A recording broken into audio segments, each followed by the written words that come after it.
एक बार शैतान ने अल्लाह रब्बुल आलमीन के दरबार में अर्ज किया, ऐ खुदा, मैं तुम्हारी कसम खाकर कह सकता हूँ कि अयूब नबी सिर्फ तुम्हारे द्वारा दी गई धन दौलत और आराम आशाइश की वजह से तुम्हारी इबादत करते हैं। अगर उनकी यह दौलत और सुख शांति खत्म हो जाए तो वह एक दिन भी तुम्हारी इबादत में नहीं लगे रहेंगे। ऐ खुदा, मुझे नबी पर हस्तक्षेप करने की ताकत दे। मैं देखना चाहता हूँ कि तुम्हारा अयूब नबी तुम्हारे प्रति कितना वफादार है। अल्लाह रब्बुल आलमीन ने शैतान को इजाजत दी और कहा, जाओ, तुम्हें नबी पर हस्तक्षेप करने की ताकत दी जाती है, जैसे चाहो नबी को आजमा सकते हो। शैतान अल्लाह ताला की दी हुई ताकत पाकर एक राहगीर का वेश धारण करके हजरत अयूब अलैहिस्सलाम के पास गया। हजरत अयूब अलैहिस्सलाम के पास जाकर उसने अपनी गरीबी जताई और कहा, हुजूर, मुझे कुछ दिन आपके घर रहने की अनुमति दीजिए। हजरत अयूब अलैहिस्सलाम को उस व्यक्ति पर शक हुआ क्योंकि उसके शरीर से एक प्रकार की तीव्र दुर्गंध आ रही थी। तब हजरत अयूब अलैहिस्सलाम ने उसकी यह अर्ज ठुकरा दी और कहा, मैं तुम्हें कुछ पैसे दे रहा हूँ, तुम कहीं और जाकर रहने का इंतजाम करो। शैतान हजरत अयूब अलैहिस्सलाम के इस व्यवहार से बहुत नाराज हुआ और मायूस होकर वापस चला गया। फिर उसने सोचा कि नबी को नुकसान कैसे पहुंचाया जाए। बहुत सोचने के बाद उसने तय किया कि नबी के फल के बगीचा में आग लगा देगा।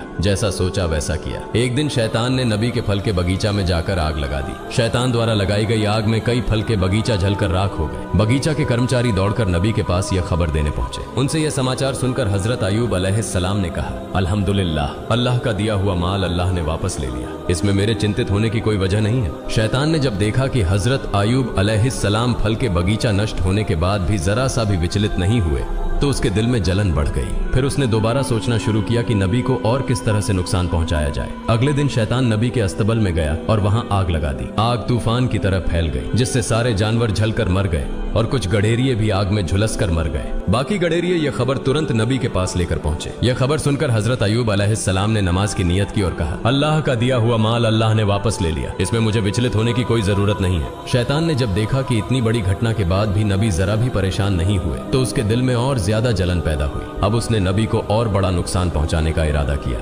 हजरत अयूब अलैहिस्सलाम के 12 बच्चे थे जो हर दिन एक शिक्षक से शिक्षा लेने के लिए मदरसे जाया करते थे। एक दिन सुबह हमेशा की तरह हजरत अयूब अलैहिस्सलाम के 12 बच्चे शिक्षक के पास पढ़ने गए। उसी समय शिक्षक किसी काम से मदरसे से बाहर गए और शैतान ने इस मौके का फायदा उठाकर मदरसे की छत गिरा दी। छत गिरने से हजरत अयूब अलैहिस्सलाम के 12 बच्चे मलबे के नीचे दबकर मर गए। मदरस के शिक्षक डरते डरते हजरत अयूब अलैहिस्सलाम के पास आए और कहा, ऐ अल्लाह के नबी, मैं किसी काम से बाहर गया था, इसी बीच इमारत की छत गिर गई और आपके 12 बच्चे उसमें दबकर चल बसे।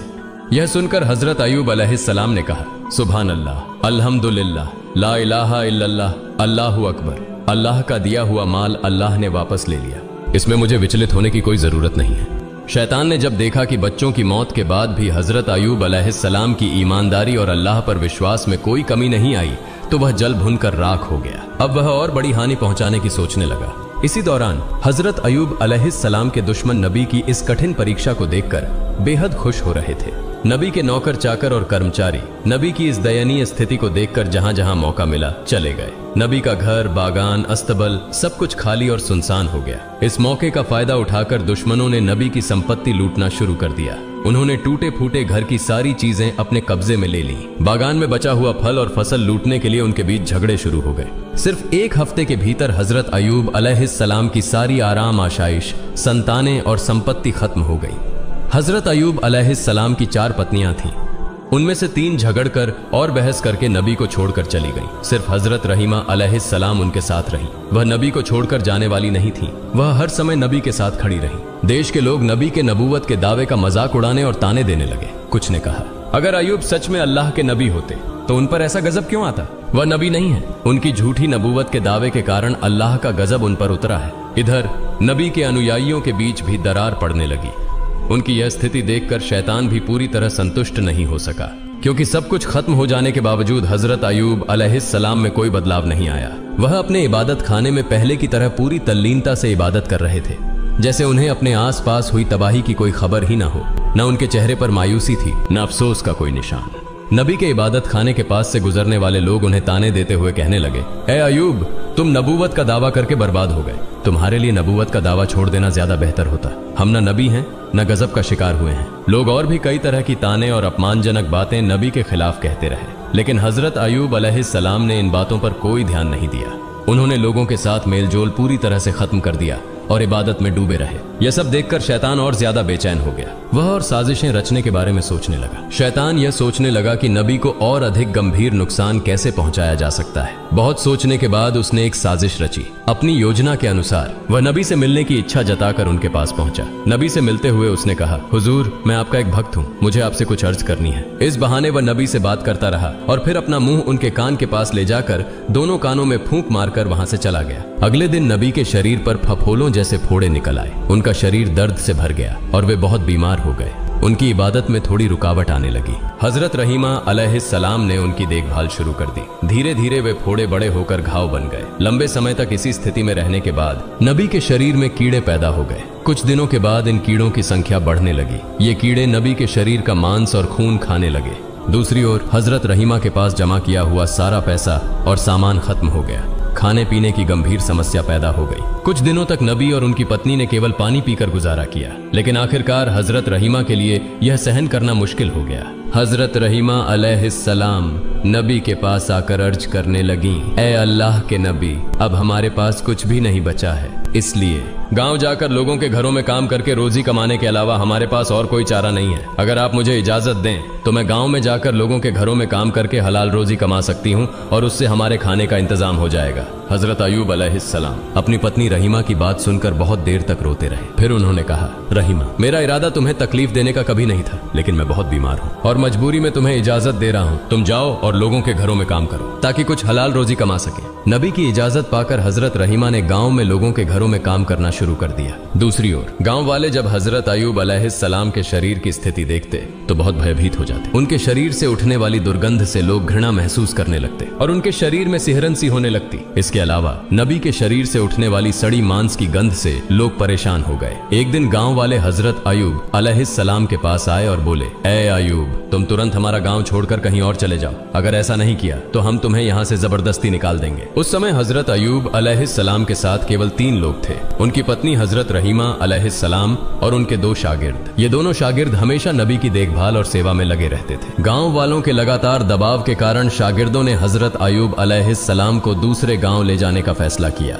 कई घंटे तक सफर करने के बाद वे एक और गांव पहुंचे, लेकिन उस गांव के लोग भी नबी की हालत देखकर घबरा गए और बोले, तुम इसे तुरंत यहाँ से लेकर चले जाओ, नहीं तो हम तुम्हें मारकर यहाँ से भगा देंगे। इस तरह शागिर्दों ने हजरत अयूब अलैहिस्सलाम को 7 अलग अलग गांवों में घुमाया, लेकिन कोई भी गांव उन्हें आश्रय देने को तैयार नहीं हुआ। आखिरकार शागिर्द परेशान हो गए। वे नबी को रास्ते के किनारे कचरा और गंदगी डालने की जगह पर एक पेड़ की छाया के नीचे छोड़कर चले गए। जाने से पहले वे आपस में बातें करने लगे। हजरत अयूब अलैहिस्सलाम अल्लाह के नबी होने के बावजूद इस तरह की मुसीबत में क्यों फंसे? एक शागिर्द ने जवाब दिया, शायद उन्होंने अल्लाह ताला की मर्जी के खिलाफ कुछ किया होगा, नहीं तो ऐसी हालत क्यों होती। दूसरे ने पहले की बात का समर्थन करते हुए कहा, जब नबी अल्लाह के दिए कामों से भटक गए हैं तो अब उनके साथ रहने से हमें कोई फायदा नहीं, चलो हम यहाँ से चले जाते हैं। दोनों इस बात पर सहमत हुए और हजरत अयूब अलैहिस्सलाम को पेड़ के नीचे छोड़कर चले गए। हजरत रहीमा अलैहिस्सलाम हजरत अयूब अलैहिस्सलाम को छोड़कर जाने वाली महिलाओं में से नहीं थी। वे हमेशा नबी की सेवा में व्यस्त रहती थी। दिन के कुछ समय में वह लोगों के घरों में नौकरानी का काम करती और जो थोड़ा बहुत कमा पाती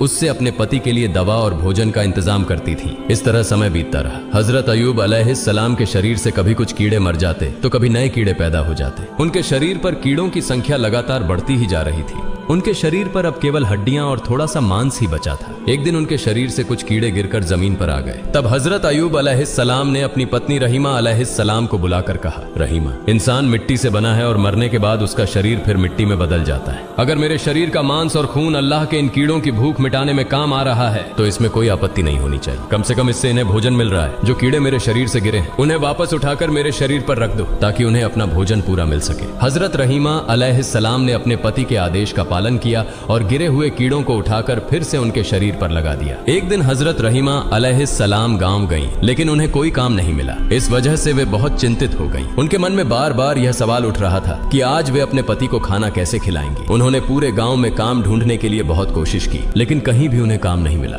आखिरकार वह एक महिला के पास गईं और उनसे कहा, हे सम्मानित महिला, क्या आप मुझे आज के लिए कुछ पैसे उधार दे सकती हैं? मैं कल आपको ये पैसे वापस कर दूंगी। मेरा पति बहुत बीमार है और मैं आज कोई काम नहीं ढूंढ पाई हूँ। अगर आप मुझे कुछ पैसे उधार देंगी तो मैं अपने पति के लिए दवा और खाना ला सकूंगी, नहीं तो उन्हें भूखा रहना पड़ेगा। कृपया मुझ पर दया करें। महिला ने हजरत रहीमा अलैहिस्सलाम की बात सुनकर कहा, मैं किसी को पैसे उधार नहीं देती। मैंने पहले बहुत से लोगों को पैसे उधार दिए हैं कहते हैं, लेकिन किसी ने आज तक मेरे पैसे वापस नहीं किए। इसलिए ये नाटक करना बंद करो और सीधे अपने घर का रास्ता पकड़ो। मैं तुम्हें कोई पैसा उधार नहीं दे सकती। हजरत रहीमा अलैहिस्सलाम ने कहा, तो फिर मुझे कोई काम दीजिए, उस काम के बदले में मुझे पैसे दे दीजिए। महिला ने कहा, मेरे पास तुम्हारे लिए कोई काम नहीं है, लेकिन मैं एक शर्त पर तुम्हें पैसे दे सकती हूँ। तुम्हारे सिर के बाल मुझे बहुत पसंद है। अगर तुम अपने सिर के बाल काट कर मुझे दे दो तो मैं उनके बदले तुम्हें पैसे दे सकती हूँ। हजरत रहीमा अलैहिस्सलाम ने जवाब दिया, हे महिला, मेरे पति बहुत बीमार हैं। उनका पूरा शरीर कीड़ों ने खा लिया है। वह किसी कठोर चीज को छू भी नहीं सकते। जब वह बिस्तर से उठते हैं तो मेरे बाल पकड़कर सहारा लेते हैं। अगर मैं अपने सिर के बाल काटकर तुम्हें दे दूं तो मेरे पति बिस्तर से कैसे उठेंगे? इस पर महिला ने कहा, ठीक है, तो तुम अपने सिर के आधे बाल काटकर मुझे दे दो, मैं उनके बदले तुम्हें पैसे दूंगी। हजरत रहीमा अलैहिस्सलाम ने चारों तरफ से लाचार होकर महिला की इस शर्त को मान लिया। उन्होंने अपने सिर के आधे बाल काटकर महिला को दे दिए और बदले में कुछ पैसे लिए। उन पैसों से उन्होंने अपने बीमार पति के लिए भोजन और दवा खरीदी और घर की ओर चल पड़ी। शैतान यह सब देख रहा था। जब उसने देखा कि हजरत रहीमा अलैहिस्सलाम ने अपने सिर के आधे बाल कटवा लिए हैं, तो उसने इसे हजरत अय्यूब अलैहिस्सलाम और रहीमा के बीच गलत फहमी पैदा करने का सुनहरा मौका समझा। इसके बाद शैतान एक दरवेश का वेश धारण करके हजरत अय्यूब अलैहिस्सलाम के पास आया और कहा, आप अल्लाह के नबी हैं, लेकिन आपकी पत्नी का चरित्र बहुत खराब है। वह अक्सर अलग अलग जगहों पर चोरी करती है और इसी तरह से गलत तरीकों से पैसा कमाती है। आज वह चोरी करते हुए पकड़ी गई और लोगों ने सजा के तौर पर उसके सिर के आधे बाल काट दिए। जब वह घर लौटेगी तो आप खुद यह देख सकते हैं। हम आपकी इज्जत करते हैं, इसलिए आपको पहले ही यह बात बता रहे हैं। यह कहकर शैतान वहां से चला गया। हजरत अय्यूब अलैहिस्सलाम ने शैतान की बातों पर विश्वास कर लिया और गुस्से से भर उठे। उन्होंने अकेले में कहा, मेरी पत्नी इतनी गिर सकती है, यह मैंने कभी सोचा भी नहीं था। अब मैं उसके कमाए हुए पैसे से खाना नहीं खाऊंगा। वह मुझे अब तक गलत तरीके से कमाए हुए पैसे से खिलाती रही है, इसलिए मैं अल्लाह के सामने बहुत शर्मिंदा हूँ। हे मेरे पालनहार रहमान और रहीम, मुझे माफ कर दे। अगर मैं स्वस्थ हो जाऊं तो मैं निश्चित रूप से उसे 100 कोड़े मारूंगा। फिर मैं अल्लाह की कसम खाकर कहता हूँ कि मैं स्वस्थ होने के बाद उसे 100 कोड़े जरूर मारूंगा। उस दिन शाम को हजरत अय्यूब अलैहिस्सलाम ने अपनी पत्नी के बारे में सुनी हुई बातों को लेकर बहुत व्यथित महसूस किया। उसी शाम जब हजरत रहीमा अलैहिस्सलाम घर लौटी तो हजरत अय्यूब अलैहिस्सलाम ने उनसे कोई बात नहीं की। रहीमा अलैहिस्सलाम ने अपने पति की यह हालत देखकर अत्यंत विनम्रता के साथ उनसे पूछा, हे मेरे प्रिय पति, क्या हुआ? आप मुझसे कोई बात क्यों नहीं कर रहे हैं? लेकिन हजरत अय्यूब अलैहिस्सलाम ने उनकी बात का कोई उत्तर नहीं दिया। इसके बाद रहीमा अलैहिस्सलाम ने उनके लिए खाना और दवा पेश की, लेकिन अय्यूब अलैहिस्सलाम ने उसे भी ठुकरा दिया। रहीमा अलैहिस्सलाम ने उनके पैरों को पकड़ लिया और रोते हुए कहा, हे मेरे प्रिय पति, कृपया मुझे बताइए, आप मुझसे क्यों नाराज हैं? तब हजरत अय्यूब अलैहिस्सलाम ने कहा, मैंने कभी कल्पना भी नहीं की थी कि तुम्हारा चरित्र इतना गिर सकता है। तुम चोरी करके मुझे अब तक खाना खिलाती रही हो। तुम्हारा गलत तरीके से कमाया हुआ पैसा मैं खा रहा था। यह सोचकर मैं खुद को माफ नहीं कर सकता। आज एक दरवेश ने आकर मुझे तुम्हारे बारे में बताया। उसने कहा कि तुम चोरी करते हुए पकड़ी गई हो और इसी कारण लोगों ने तुम्हारे सिर के आधे बाल काट दिए। हजरत रहीमा अलैहिस्सलाम ने अपने पति के मुंह से यह बात सुनी तो ऐसा लगा जैसे उनके पैरों तले जमीन खिसक गई हो। उनकी आंखों से आंसू बहने लगे। तब उन्होंने दोनों हाथ उठाकर अल्लाह से फरियाद की, हे अल्लाह, हे रहमान और रहीम, तुम सब जानते हो मैंने जो भी किया उसकी क्या मंशा थी। यह तुमसे छुपा नहीं है। मैं नहीं जानती कि मेरे पति को किसने या क्यों मेरे खिलाफ झूठी बातें बताई।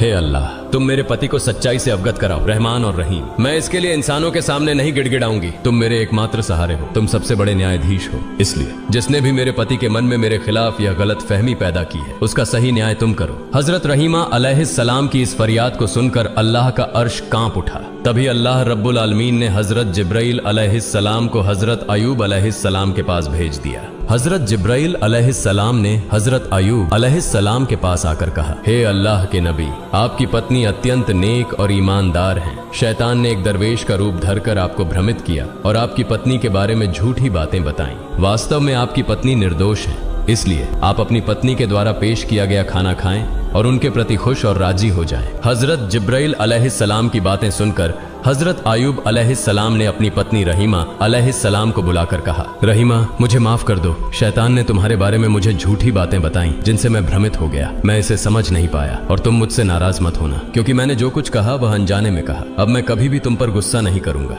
हजरत रहीमा अलैहिस्सलाम ने अपने पति के मुंह से यह बातें सुनकर बेहद खुशी महसूस की।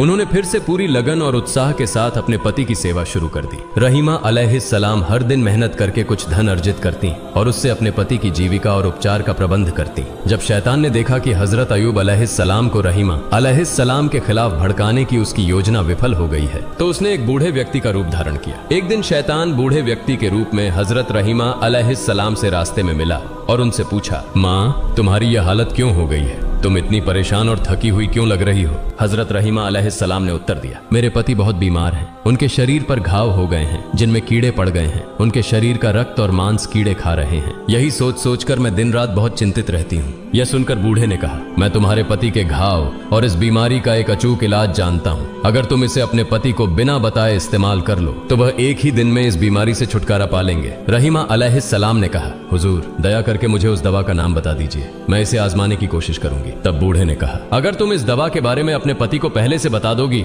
तो वह इसे इस्तेमाल करने से मना कर सकते हैं। इसलिए यदि तुम बिना अपने पति को बताए इस दवा का उपयोग कर सको तो निश्चित रूप से वह स्वस्थ हो जाएंगे। इसके बाद बूढ़े व्यक्ति ने हजरत रहीमा अलैहिस्सलाम से पूछा, माँ, तुम्हारे पति का नाम क्या है?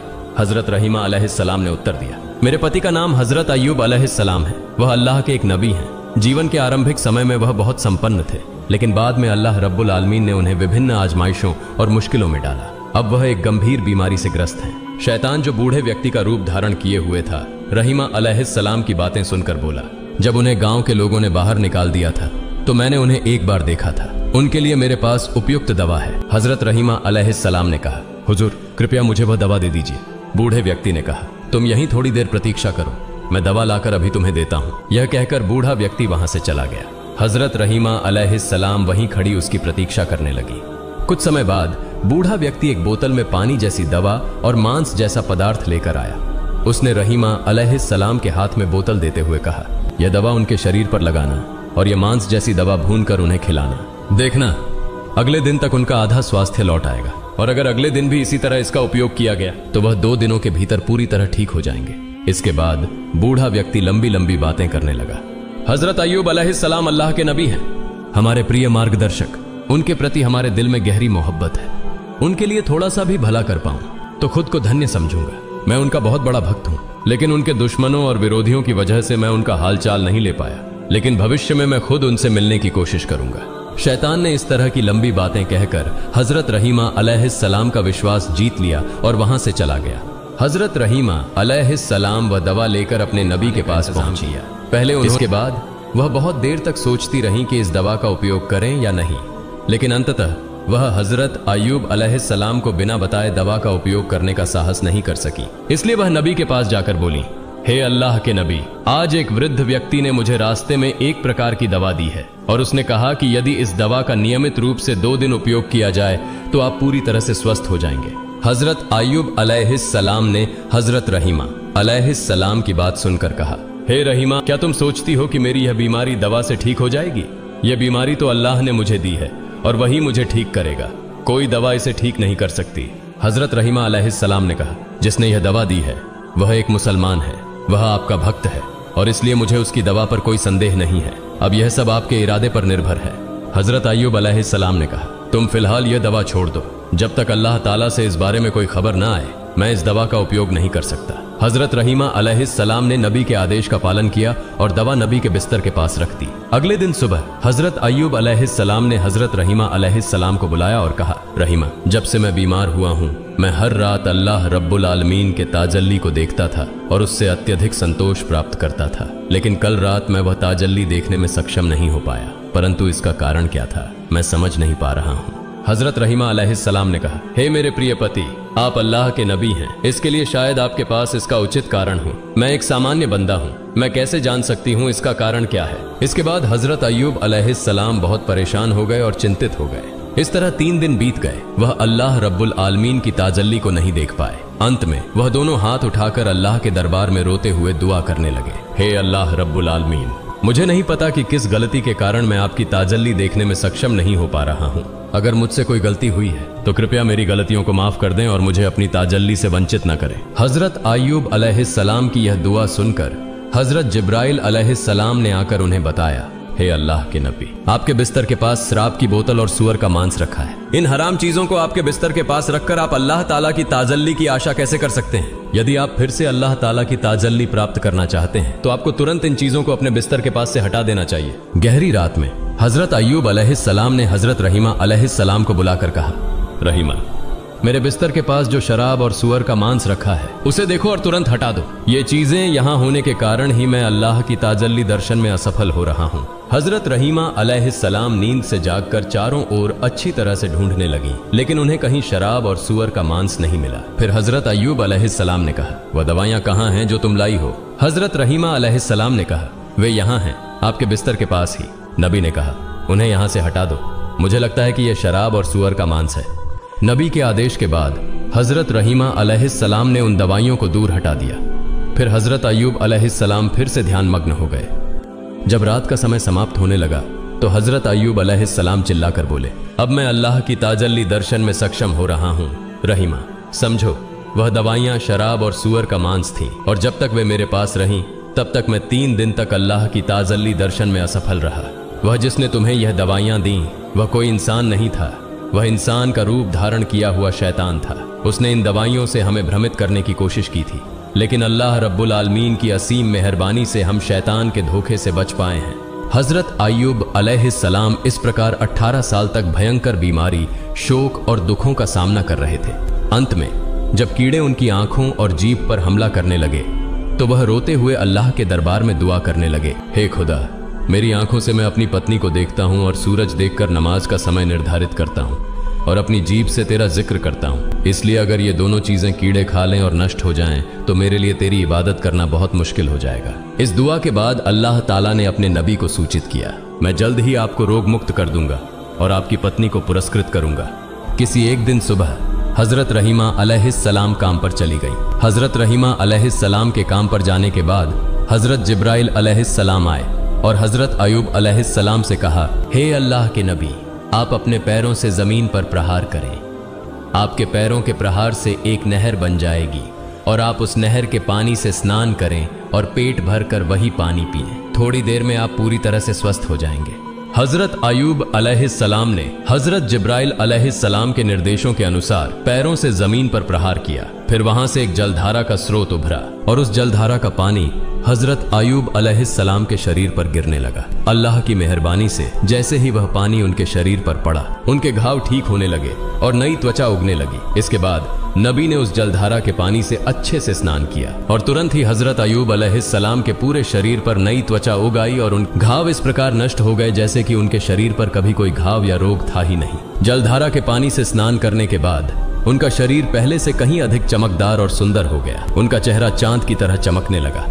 नहाने के बाद हजरत अय्यूब अलैहिस्सलाम ने पेट भरकर उस जलधारा का पानी पिया, जिससे उनकी भूख और प्यास पूरी तरह से शांत हो गई। उसी समय उन्होंने देखा कि एक फरिश्ता दूर से कपड़े का थैला लेकर उनके पास आया और बोला, हे अल्लाह के नबी, ये कपड़े जन्नत से लाए गए हैं, ये कपड़े आप पहने। इसके बाद वह व्यक्ति चला गया। हजरत अय्यूब अलैहिस्सलाम ने कपड़े का थैला खोला और देखा कि उसमें जन्नत के कपड़े हैं। उन्होंने उन जन्नत के कपड़ों को पहन लिया और अनगिनत सुंदरता के मालिक बन गए। उन्हें अपार संतोष प्राप्त हुआ क्योंकि उन्होंने 18 सालों तक बीमारी का सामना किया था और आज पूरी तरह से स्वस्थ हो गए। अब वह चलने फिरने में सक्षम हो गए थे। वह अल्लाह के दरबार में शुक्रिया अदा करते हुए कुछ दूर जाकर जंगल के एक किनारे पर बैठ गए। इस बीच हजरत रहीमा अलैहिस्सलाम कुछ पैसे जुटाकर अपने पति के लिए खाना खरीदने के लिए जल्दी से वापस लौट आई। जब वह अपने पति के पास पहुंची तो देखा कि उनका पति बिस्तर पर नहीं था। हजरत रहीमा अलैहिस्सलाम यह दृश्य देखकर चकित हो गई। फिर वह वहां बैठकर जोर जोर से रोने लगी और विनम्रता से अल्लाह रब्बुल आलमीन से प्रार्थना करने लगी, हे मेरे रब, मैं नहीं जानती मेरे पति को कौन ले गया है। क्या उन्हें कोई शेर ने खा लिया है या कोई अन्य जानवर उन्हें गायब कर दिया है? मैं कुछ नहीं जानती। हे मेरे रब, मैं तुझसे दुआ करती हूँ, तुम मेरे पति को वापस लौटा दो। हे अल्लाह रब्बुल आलमीन,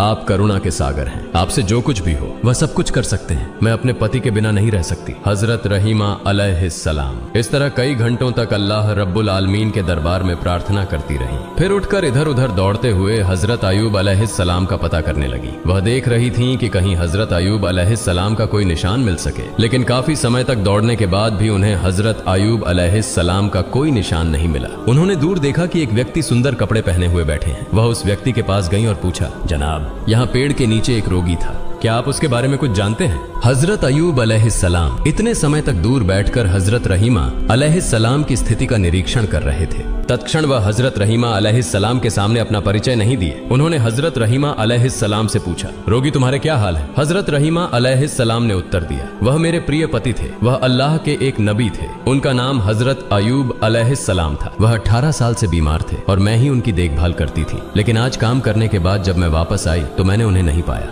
मुझे नहीं पता कि वह अब कहाँ हैं। क्या उन्हें कोई बाघ ने खा लिया है या कोई और जानवर उन्हें ले गया है? अगर आप उनके बारे में कुछ जानते हैं तो कृपया मुझे बताएं। हजरत अयूब अलैहिस्सलाम ने फिर हजरत रहीमा अलैहिस्सलाम से पूछा, अगर तुम अपने पति का चेहरा देखो तो क्या तुम उन्हें पहचान सकोगी? हजरत रहीमा अलैहिस्सलाम ने उत्तर दिया, क्या कहते हैं जनाब, वह पति जिनकी मैंने 18 साल सेवा की, उनका चेहरा देखकर क्या मैं उन्हें नहीं पहचानूंगी? इसके बाद हजरत अयूब अलैहिस्सलाम ने अपने चेहरे से कपड़ा हटाकर कहा, देखिए क्या आप इस व्यक्ति को पहचान सकती हैं? जब हजरत रहीमा अलैहिस्सलाम ने हजरत अयूब अलैहिस्सलाम के नूरानी चेहरे को देखा तो वह जोर जोर से रोने लगी और उन्हें गले लगा लिया। उन्होंने कहा, हे अल्लाह के नबी, अल्लाह रब्बुल आलमीन ने आपको इस तरह स्वस्थ कर दिया है, यह मैंने कभी सपने में भी नहीं सोचा था। मैं तो आपके बारे में चिंतित हो गई थी। अल्लाह का लाख लाख शुक्र है कि उसने आपको स्वस्थ किया और मुझे फिर से आप मिले। इस तरह पति और पत्नी बहुत देर तक रोते रहे। हजरत अयूब अलैहिस्सलाम ने फिर हजरत रहीमा अलैहिस्सलाम को बताया कि कैसे वह स्वस्थ हुए और कैसे हजरत जिब्राइल अलैहिस्सलाम ने उन्हें ठीक करने के लिए एक नहर बना दी। फिर हजरत अयूब अलैहिस्सलाम ने अपनी पत्नी से कहा कि वह उस नहर में स्नान करें। पति के कहने पर हजरत रहीमा अलैहिस्सलाम ने उस नहर में स्नान किया।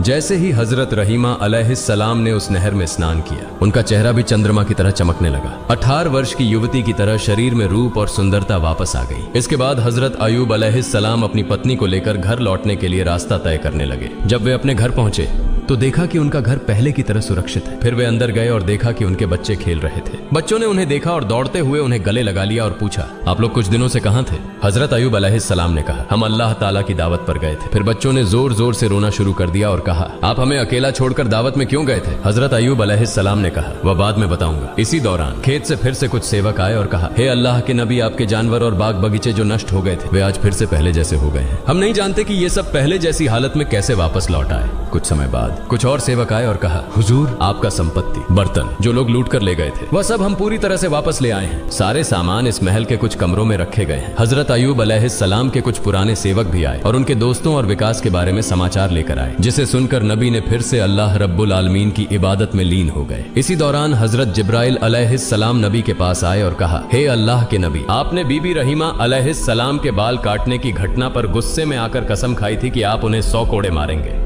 इस मामले में आपकी कसम झूठी साबित हुई है, लेकिन आपकी सच्चाई की कसम अब भी कायम है। इसलिए आप 100 गेहूं के बाल एकत्रित करके बीबी रहीमा अलैहिस्सलाम के शरीर पर हल्का सा स्पर्श करें। इससे आपकी कसम पूरी हो जाएगी और बीबी रहीमा अलैहिस्सलाम को कोई कष्ट नहीं होगा। हजरत जिब्राइल अलैहिस्सलाम के कहने पर हजरत अयूब अलैहिस्सलाम ने 100 सूखे गेहूं के बाल एकत्रित किए और बीबी रहीमा अलैहिस्सलाम के शरीर पर हल्के से एक बार मारा। इससे नबी की कसम पूरी हो गई और बीबी रहीमा अलैहिस्सलाम को कोई कष्ट नहीं हुआ। प्रिय दर्शक, शैतान ने हजरत अयूब अलैहिस्सलाम को कई बार चुनौती दी, लेकिन वह उन्हें किसी भी रूप में भ्रमित नहीं कर सके और न ही वह उन्हें गुमराह कर सके। अगर हम भी हजरत अयूब अलैहिस्सलाम की तरह अल्लाह रब्बुल आलमीन की राह में धैर्य रखें तो शैतान कभी भी हमें गुमराह नहीं कर सकेगा। अल्लाह रब्बुल आलमीन हमें भी हजरत अयूब अलैहिस्सलाम की तरह धैर्य रखने की तौफीक अता करें। आमीन।